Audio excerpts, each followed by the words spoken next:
Desde o dia 25 de fevereiro, quando veio o novo decreto que reduziu, né, a redução do IPI em 25%, desde o dia 25 de fevereiro, que foi carnaval, tem bastante incerteza aí no mercado em relação ao IPI, se como vai ficar, teve várias especulações sobre a nova tabela, quando que entra em vigor, era para ter entrado em vigor a nova tabela TIP, né, com as novas alíquotas do IPI no dia 1º de abril, né, na sexta-feira foi dia 1º, mas pegadinha do dia da mentira não entrou em vigor, fizeram ali na virada um decreto em cima da hora para prorrogar a vigência da TIP anterior ali por mais um mêsinho até o final do mês de abril. Então a gente vai falar um pouquinho mais sobre isso para vocês. E teve outra pegadinha também, era para ter saído a redução de 25% para 33% do IPI, não saiu também.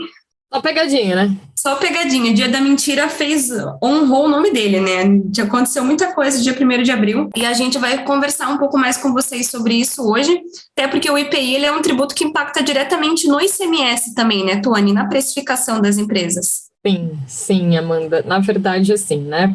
Pegando o gancho da imersão que a gente deu ontem, que eu falei bastante para vocês de precificação, todas essas questões aí de IPI que muda a alíquota, que reduz a alíquota, tudo isso, se a gente não ficar ligado em ver quais são essas reduções e ver quais são os produtos que estão sendo abarcados ali por essas reduções, às vezes é alguma coisa que é inerente à tua atividade econômica ou de algum cliente teu. Então, vai impactar diretamente. Se eu estou falando que existe uma redução de IPI, vai impactar diretamente, sim, no cálculo dos tributos e vai impactar no preço também, porque se eu estou reduzindo ali um critério que a gente chama de critério quantitativo do meu tributo, que seria, neste caso do IPI, a alíquota, significa que eu vou pagar um tributo a menor. E se eu estou reduzindo a alíquota e pagando um tributo a menor, eu também teria no meu preço que fazer essa composição de preço contando com o fato de que eu tenho uma alíquota menor de IPI. Portanto, o meu preço vai ficar mais atrativo, né, para a concorrência. Só que eu tenho que acompanhar também até quando que esse decreto ficaria vigente. Porque quando a gente tem alguma hipótese de redução, ela dura por um determinado tempo, né? Então, eu só posso me utilizar também dessa redução em um determinado tempo,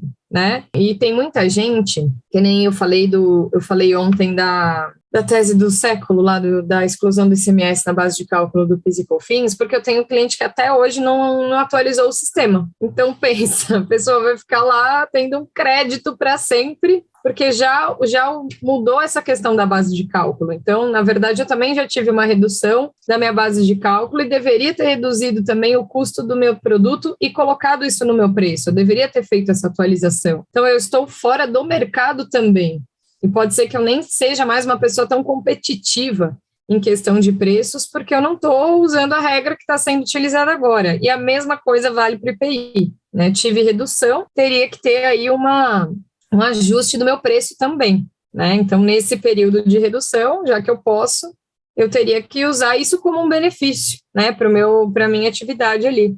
Até porque o IPI, na verdade, ele vai impactar no preço final de várias formas, né? Ontem na imersão a gente deu ênfase para o ICMS e a gente falou muito que o ICMS é um imposto por dentro, é um imposto que está então, ele é um imposto que ele está embutido dentro do preço de venda da mercadoria. Então, e o IPI, ele não tem a mesma sistemática de cálculo, ele é um tributo que é calculado à parte, ele é adicionado, ele é repassado como um acréscimo, ele não é embutido, ele não é acrescentado no preço. E, de certa forma, quando a gente olha assim, até parece que ele não vai impactar no preço, porque ele vem depois, eu já tenho o preço pronto quando vem o IPI. Mas, gente, a gente tem que lembrar que o preço, ele é formado, na maioria das vezes, e até a Tuane mostrou ontem, falou dos critérios de formação de preço sobre o custo, sobre o markup, e em todos, com o markup, né, ou só com o preço de compra, com o valor que você pagou, ou deduzindo os tributos, os créditos tributários que você tem naquela compra, né, que a gente chama de custo contábil, que é o valor pago menos os tributos creditáveis. Mas se você, por exemplo, é um comercial e compra de um industrial ou de um importador que acrescenta o IPI no preço dessa mercadoria que você compra, que adiciona no documento fiscal, esse IPI vai fazer parte do teu custo, ele vai adicionar no teu custo. Então, se você não pensar nisso, a tua margem de lucro vai embora exatamente nesse detalhe, né? Porque não é um tributo que vai ser barato, né? Exatamente. Então, justamente por conta disso, a gente, no primeiro olhar, né, a gente olha, não, mas o IPI por fora, ele não vai impactar no meu custo, no meu preço final, né, ele não vai impactar na minha precificação, mas no momento que ele acrescenta ali, que ele está dentro do meu custo, no momento que eu vendo para um consumidor final também, que a gente tem aquela regra, né, que o IPI, ele vai integrar a base de cálculo do ICMS quando eu estou revendendo para um consumidor final, e isso ali a gente tem vários desdobramentos, né, isso vai impactar no diferencial de alíquotas, e até dentro do próprio ICMS-ST, né, ontem a gente fez uma aula sobre ROT, né, sobre a forma de calcular a diferença ali entre o ICMS-ST pago no início da cadeia ali com o MVA e o ICMS-ST efetivamente praticado, né, com o preço final pelo varejista. Então o IPI impacta nisso também, porque ele é adicionado. Quando eu mostrei ele para vocês ontem como funciona o cálculo da ST, a gente soma inclusive o IPI nessa base. Então, no momento que o IPI ele sofre uma alteração, a gente tem toda essa cadeia aqui impactada por ele. Então, vejam, né, a gente está falando aqui de uma mudança de IPI, né, de redução de alíquota, mas veja como uma redução de alíquota traz para a gente outras discussões também, e todas, na verdade, vão terminar na questão precificação, porque, né, dependendo aí da atividade econômica e do que a empresa ou do que o cliente de vocês fazem, a gente precisa olhar para isso tudo de novo e rever os preços, né? O IPI, igual a Amanda falou, mesmo sendo um tributo calculado por fora, mas ele muitas vezes está sim dentro da base de cálculo ou então dentro do custo, né? Do custo que você tem que considerar aí para a tua fórmula de precificação, né? Independente de ser o markup ou de ser aquela questão, a gente falou de 3 ontem, né? A margem sobre o custo, o markup e a margem de contribuição, mas independente de qual fórmula de precificação a gente fale, né, essas questões que são alteradas, a gente precisa ficar ligado, porque não é uma alteração pequena, né, a gente está falando de alíquota, então é algo bem relevante.